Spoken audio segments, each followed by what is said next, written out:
Absolute value equations, part 1. Recall that absolute value is the distance from 0 on a number line.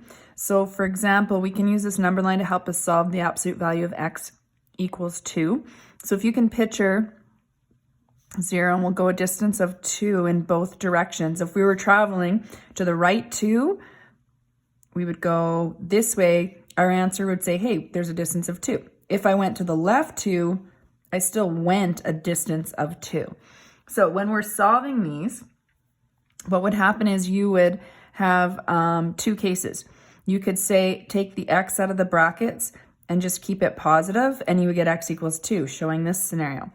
You could also, though we went to -2 on the number line, you could also take x out of the brackets and make it negative, and then solve for x. So moving the x to their side, therefore x would equal -2. So when you go a distance of 2, you could get an answer of 2 on your number line, or you could get an answer of -2 on your number line.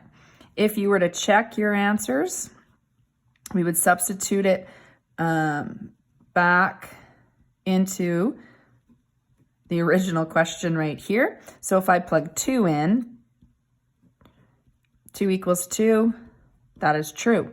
This would be a solution. If I was to plug -2 in to the equation,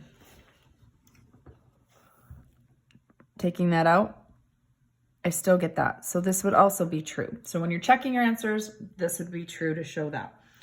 No, it is possible that you can sometimes have no solution or an extraneous root. So when the absolute value of a variable equals a negative number, there's no solution. This is because you cannot have a negative distance.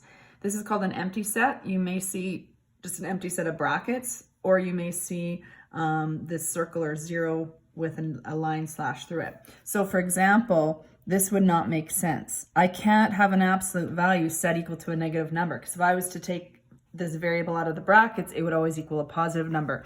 So if you have an absolute value that's already isolated, so you just have absolute value on one side and it's equal to a negative number, then we know that there is no solution, and you don't have to do any calculations further to solve for the variable.